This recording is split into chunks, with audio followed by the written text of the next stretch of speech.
사랑하는 성도 여러분, 3월 3일 수요일입니다. 오늘도 하나님 말씀을 우리가 묵상하며 이 하루를 시작하십니다. 기도하시겠습니다. 아버지 하나님, 참 감사합니다. 새날을 주시니 감사합니다. 아버지 하나님, 오늘도 저희가 하나님의 귀하신 말씀을 깊이 묵상하며 주님이 기뻐하시는 삶을 하나님의 뜻대로 살아가도록 하나님 인도하여 주옵소서. 오늘도 주시는 말씀 가운데 저희들의 마음이 순종하며 그 뜻을 깨닫고 말씀대로 살아가도록 하나님 인도하여 주시고, 우리의 심령 모든 부분에 하나님의 말씀이 놀라운 역사를, 변화의 역사를, 그리고 헌신의 역사를 이루게 하여 주시옵소서. 예수님 이름으로 기도하옵나이다. 아멘. 오늘 하나님 말씀은 마태복음 19장 23절부터 30절까지의 말씀입니다. 마태복음 19장 23절부터 30절까지의 말씀입니다. 하나님 말씀을 봉독합니다. 예수께서 제자들에게 이르시되 내가 진실로 너희에게 이르노니 부자는 천국에 들어가기가 어려우니라. 다시 너희에게 말하노니 낙타가 바늘 귀로 들어가는 것이 부자가 하나님의 나라에 들어가는 것보다 쉬우니라 하시니, 제자들이 듣고 몹시 놀라 이르되 그렇다면 누가 구원을 얻을 수 있으리이까? 예수께서 그들을 보시며 이르시되 사람으로는 할 수 없으나 하나님으로서는 다 하실 수 있느니라. 이에 베드로가 대답하여 이르되 보소서, 우리가 모든 것을 버리고 주를 따라 싸우는데 그런즉 우리가 무엇을 얻으리이까? 예수께서 이르시되 내가 진실로 너희에게 이르노니 세상이 새롭게 되어 인자가 자기 영광의 보좌에 앉을 때 나를 따르는 너희도 12보좌에 앉아 이스라엘 12지파를 심판하리라. 또 내 이름을 위하여 집이나 형제나 자매나 부모나 자식이나 전토를 벌인 자마다 여러 배를 받고 또 영생을 상속하리라. 그러나 먼저 된 자로서 나중되고 나중된 자로서 먼저 될 자가 많으니라. 아멘. 하나님 말씀입니다.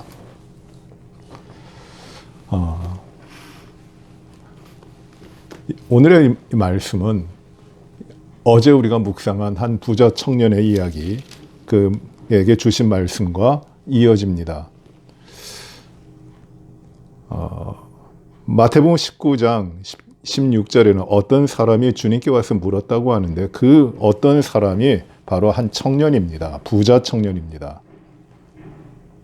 모든 계명을 잘 지켰고 모든 그 말씀에 요구된, 율법에 요구된 모든 것을 잘 지킨 사람입니다. 부족함이 없습니다. 그 청년이 와서 선생님, 내가 무슨 선한 일을 하여야 영생을 얻겠습니까? 아주 심각한 질문을 하는 것입니다. 주님께서는 그에게 내게 한 가지 부족한 것이 있다. 내 가진 것을, 내 소유를 다 팔아 가난한 자들에게 나눠주고 그리고 나를 따르라. 이렇게 말씀하십니다. 내 모든 소유를 가난한 자들에게 주라. 그러면 하늘에서 보화가 내게 있으리라. 그리고 나를 따르라는 것이에요. 말씀이 참 어렵습니다. 제자들이 물어봅니다. 오늘 23절에 제자들에게 예수님께서 말씀하십니다. 부자가 천국에 들어가는 것이 매우 어렵다. 아니, 안 되는 것이다. 그 비유로 말씀하시는데, 낙타가 바늘귀로 들어가는 것보다 부자가 천국에 들어가는 것이 어렵다. 아닌가요? 부자가 천국에 들어가는 것이 낙타가 바늘귀로 들어가는 것보다 쉬울 것이다. 이렇게 말씀하십니다. 참, 예수님께서 이 표현이 참 재밌는데, 유머라고도 저는 생각하는데, 예수님이 좀 이런 표현을 좀 많이 하셨어요. 좀 과장되게. 그래서 의미를 배가시키는 그 뜻을 분명하게 하시는 것입니다. 마태복음 7장에 나와 있는 비유 가운데, 말씀 가운데 너는 내 형제의 눈 속에 있는 티는 보면서 내 눈 속에 있는 들보는 깨닫지 못하느냐 이렇게 말씀하십니다. 눈 속에 티, 형제의 눈 속에 티가 있는데 내 눈에는 뭐가 있다는 겁니까? 들보가 있다는 겁니다. 들보는 뭐냐면 기둥이에요. 기둥. 큰 집의 기둥이 들보입니다. 지금 전봇대, 전신주 옛날에 통나무로 만들었잖아요. 그게 바로 들보입니다. 그런 게. 그 눈에 들어갈 수도 없는 겁니다. 그런데 형제 눈에는 아주 작은 티끌이 있는데 너의 눈에는 이 들보, 나무 큰 기둥이 있다는 것이에요. 그런데 너는 왜 형제 눈 속에 있는 티를 보고서 그것을 빼라고 비난하느냐. 예수님이 이런 표현을 하셨어요. 또 누구든지 소자 하나를 실족하게 하면은 그는 어떻게 하라고 합니까? 연자맷돌을 목에 달고 바다에 던져지는 것이 낫다. 이렇게 말씀하십니다. 연자맷돌이 뭡니까? 사람이 굴릴 수 있는 맷돌이 아니라 너무 커서 짐승을 통하여 돌리는 맷돌입니다. 그거를 메고 목에다 메고 바다에 던져지는 것이 많다. 굉장한 표현이십니다. 아주 단호한 표현입니다. 이렇게 좀 예수님께서 과장되게 말씀하셨어요. 그런데 오늘 말씀도 부자가 천국에 들어가는 것, 이 부자 청년은 와서 어떻게 하면 영생을 얻겠습니까? 내가 무엇을 해야 영생을 얻겠습니까? 라고 물어봅니다. 그런데 주님께서는 부자가 천국에 들어가는 것을 말씀하세요. 부자 청년이 물어보고 질문하는 것은 아주 심각한 질문인데, 영생에 대한 질문인데, 거기에는 어떤 것이 깔려 있느냐 하면 내가 이러한 것을 다 했습니다. 내가 선한 일을 선생님 앞에 어떤 일을 선한 일을 해야만 그 결과가, 그것이 조건에 대해서 결과로 영생을 얻겠습니까? 라고 질문하는 것이에요. 내가 무엇을 해야 영생을 얻겠습니까? 예수님께서는 어떤 대답을 하시냐면 누가 천국에 들어가느냐? 그것을 말씀하시는 겁니다. 누가 천국에 들어가느냐? 무엇을 해야 그 결과로 인과응보적으로 천국의 영생을 얻을 수 있습니까? 라는 그 청년의 심각한 질문입니다. 이건 아무나 할 수 있는 질문이 아니에요.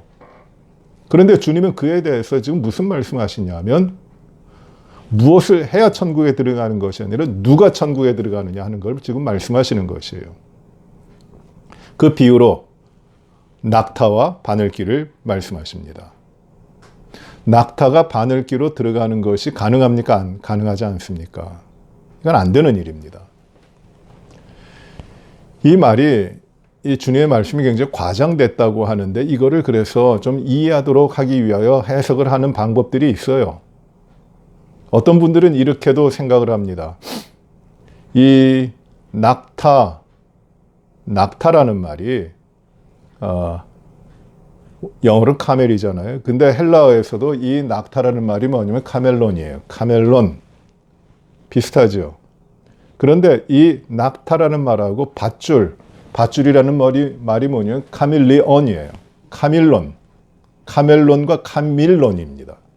그러니까 철자 하나 차이예요. 모음, 약간 비슷한 모음 차이입니다. 그것이 밧줄이라는 뜻이고 카멜론, 이것이 낙타라는 뜻이에요. 그러니 어떤 분들은 이렇게 해석을 합니다. 아, 이 낙타가 아니라 기록하다가 잘못되었고 밧줄을 기록하는데 낙타로 기록한 것이다. 그래서 원래의 뜻은 밧줄이 바늘귀로 들어가는 것이 어렵다. 이런 주님의 뜻이라는 것입니다. 그러나 낙타가 바늘귀로 들어가지 못하는 것과 마찬가지로 밧줄도 바늘귀로 들어가지 못해요. 그럼 별로 의미가 없습니다. 또 어떻게 해석을 하느냐 하면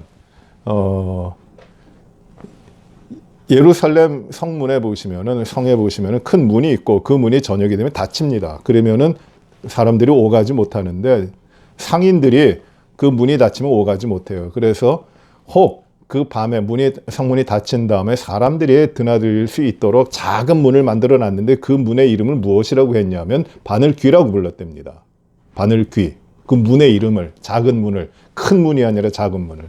그래서 성문이 닫힌 다음에 온 상인이 성 안으로는 들어가야 됐는데 문은 닫혔고 해서 이 작은 문, 바늘귀라고 하는 작은 문으로 들어가는데 낙타가 그리를 통과하지 못하니까 어렵게 해서 이 낙타를 꾸겨 넣어가지고 이 좁은 문으로 들어갔다. 작은 문, 바늘귀로 들어간다. 그러니 이 바늘귀로 낙타가 들어가는 것이 어려운 것이다. 이런 해석을 하기도 합니다.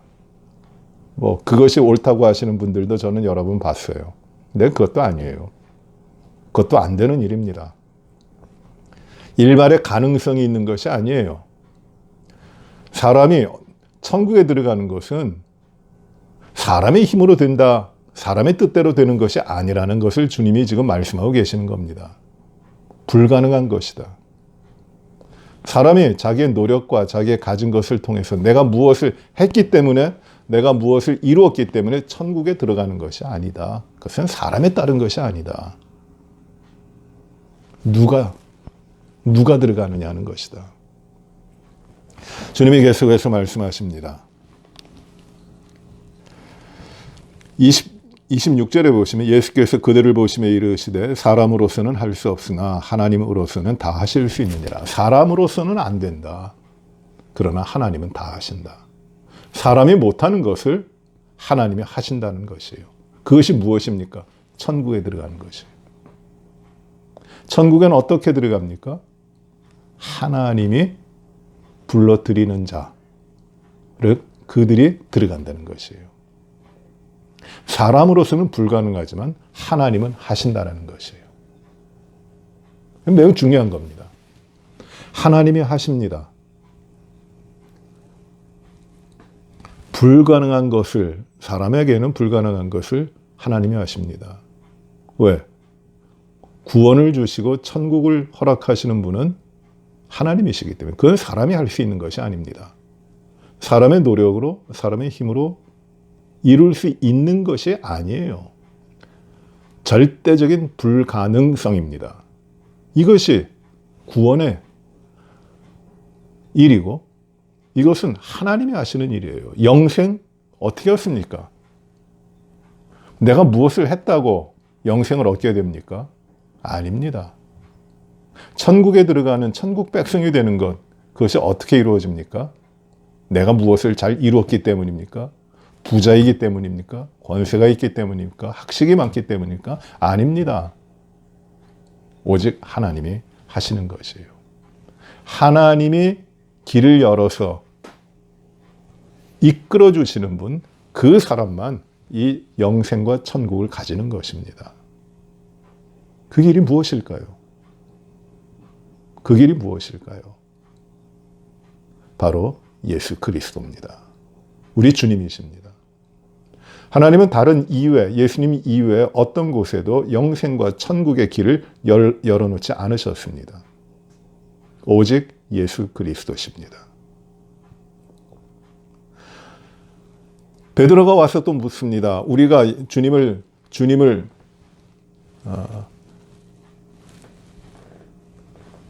베드로가 이렇게 이야기합니다. 보소서 우리가 모든 것을 버리고 주를 따라싸우니 그런즉 우리가 무엇을 얻으리이까? 우리가 모든 것을 버리고 주님을 따랐습니다. 그런즉 무엇을 얻으리이까? 이 베드로의 말도, 베드로도 똑같은 질문을 하고 있는 것이에요. 우리가 이렇게 했으니 그 결과 우리가 얻을 상급이 무엇입니까? 상급은 있어요. 그러나 지금 천국에 들어가는 것은 그것이 상급이 아닙니다. 천국에 들어가 상급은 있지만 천국에 들어가고 영생을 얻고 하나님의 자녀가 되는 것은 우리가 무엇을 했기 때문이 아니라는 것이에요. 근데 아직도 베드로는 그것을 깨닫지 못하고 우리가 이렇게 했고 우리가 이렇게 해서 주님을 따랐으니 그 결과 그것이 원인이 돼서 우리가 받을 수 있는 것이 무엇입니까? 우리에게 그럼 무엇을 주시겠습니까? 라고 묻는 겁니다. 주님께서 말씀하십니다. 28절에 예수께서 이르시되 내가 진실로 너희에게 이르노니 세상이 새롭게 되어 세상이 새롭게 된다는 말은 그 새롭게 된다는 말은 다시금 변화된다는 것이에요. 그 파인이라는 말과 게네시스라는 말이 합쳐진 말입니다. 다시 새롭게, 새로운 것. 파인이라는 말하고 게네시스, 되어진다, 근원이라는 것이 새 합쳐진 말입니다. 새 창조예요. 새롭게 사는 것이에요. 중생이에요. 세상이 완전히 변화되는 것이에요. 그것을 가리켜 중생, new life, new world라고 이야기하는 겁니다. 파인 게네시스. 게네시스라는 말은 창세예요. 하나님 만드신 근원의 일이에요. 창세기 할 때 제네시스라고 하잖아요. 바로 이 말입니다. 그때에 만물을 새롭게 하시는 그때에 인자가 자기 영광의 보좌에 앉을 때 나를 따르는 너희도 이렇게 말씀하세요. 내가 영광의 보좌에 앉을 때 심판하실 때 너희도 나를 따르는 너희도 무엇을 버렸다, 무엇을 없앴다, 무엇을 희생했다 그것이 조건이 되는 것이 아니라 너희가 나를 따르느냐, 나를 믿느냐, 내 백성이냐 그것을 말씀하시는 겁니다. 나를 따르는 너희도 12보좌에 앉아 이스라엘 12지파를 심판하리라. 무엇을 했느냐는 것이 아니라 주님을 따랐느냐, 주님의 제자냐, 주님을 믿고 주님을 따랐느냐 이것이에요. 그리고 29절에도 또 내 이름을 위하여 집이나 형제나 자매나 부모나 자식이나 전토를 벌인 자마다 여러 배를 받고 또 영생을 상속하리라. 나를 위하여, 내 이름을 위하여 버린 자들이에요. 그냥 버린 거 아니에요. 내 이름을 위하여. 거기에 초점이 있는 겁니다. 그런 자들은 나를 따르고 나를 위하여 모든 것을 나를 위하여 버린 자들은 상속할 것이다. 얻을 것이다. 그들은 상속은 누구에게 주는 겁니까? 그 받을 만한 자녀에게 주는 것이에요. 상속입니다. 아무에게나 주는 것 아닙니다. 상속해 주겠다. 영생을 그리고 천국의 권세를 상속할 것이다. 누가? 나를 따르는 자, 내 이름을 위하여 사는 자들. 이 말씀을 하시는 겁니다. 사랑하는 성도 여러분, 이 부자 청년의 고민, 심각한 고민이에요. 내가 무엇을 해야 그거로 말미암아 영생을 얻을까? 여러분 이런 고민 해보셨어요? 이런 질문 하셨습니까? 스스로? 저는 대학교 때 저의 삶에 가장 영향을 준 분 가운데 한 분이 화란의 철학자였던 18세기 화란의 철학자였던 키엘케고르예요. 그는 고독한 사람이었습니다. 그는 철학자였지만 오히려 그는 하나님 앞에서 자기의 존재를 가지고 몸부림치는 사람이었어요. 나는 누구냐에 대한 질문을 하면서 그러면 나는 어떻게 해야 구원을 얻을 것인가? 나는 어떻게 하나님의 의롭다함을 받고 하나님 앞에 설 수 있는 것인가? 그의 철저한 고민은 초점이 어디에 있었냐면 내가 하나님 앞에 선다는 것이에요. 어떻게 하면? 무엇을 해야? 그의 삶에 그의 사고와 그의 고민과 그의 모든 것 가운데 성경 한 구절을 붙들고 있어요. 그 성경 구절이 무엇이냐면 사람이 자기 목숨을 구하고도 온 천하를 얻고도 자기 목숨을 잃으면 무슨 유익이 있겠느냐? 온 천하를 얻고도 자기 목숨을 잃으면 무슨 유익이 있겠느냐? 그 말씀이 그에게 들어옵니다.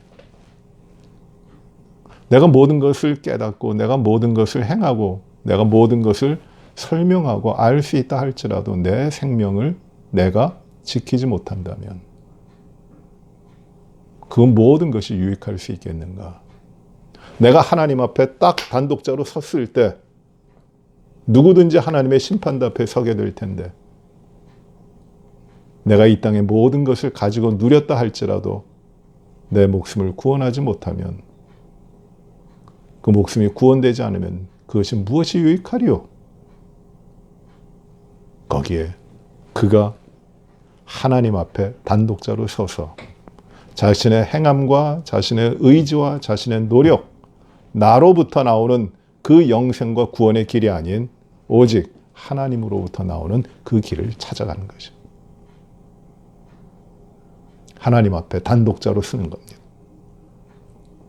그리고 구원자 예수 그리스도를 통하여 오직 하나님의 구원이신 예수 그리스도를 통하여 그의 삶을 하나님 앞에서 당당하게 살아가는 것이에요.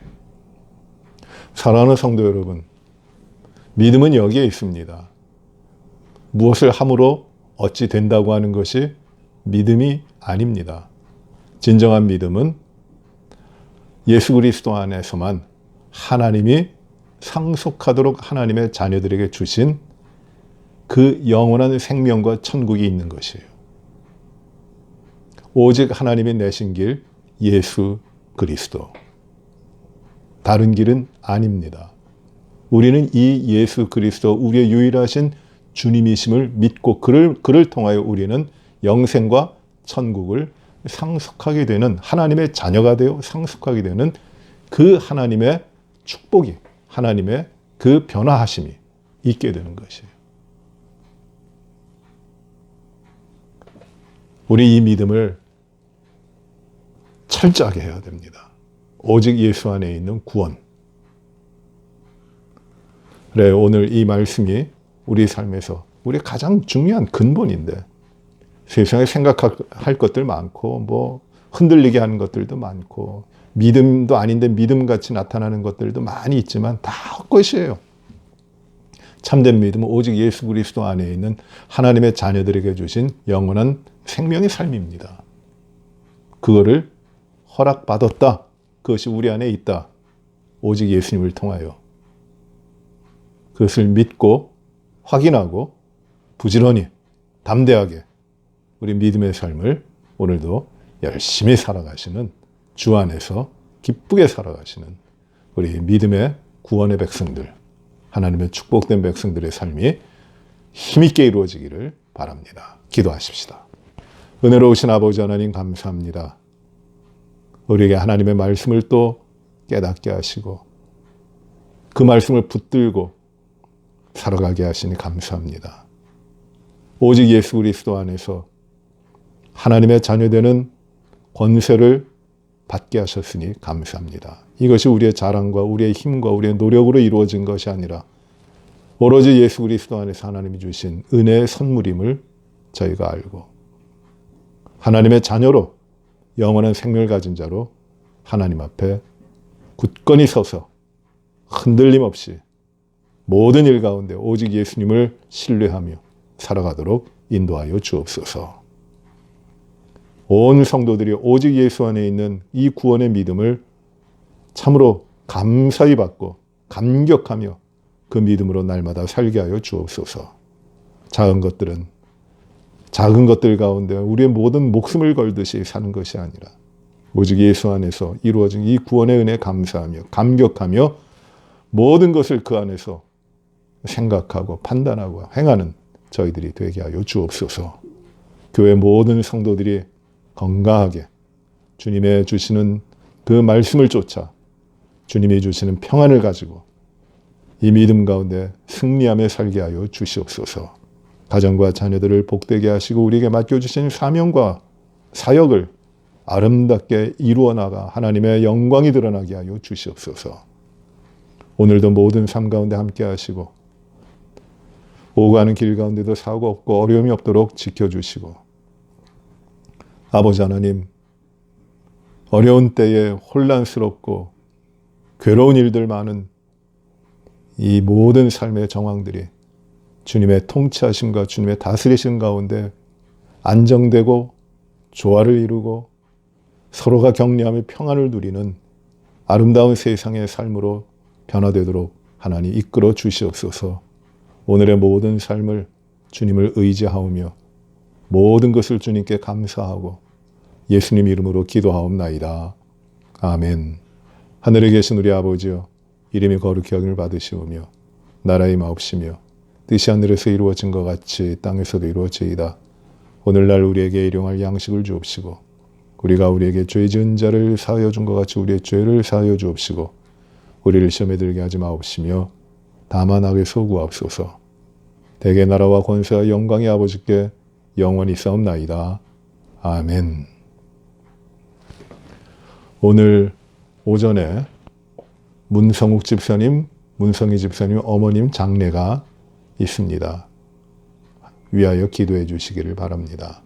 또 고한식 문병순 성도님의 건강을 위하여 어르신들 건강이 어려워지지 아니하도록 기도해 주시고, 또 우리 연로하신 어르신들 건강하시도록 또 기도해 주시기 바랍니다.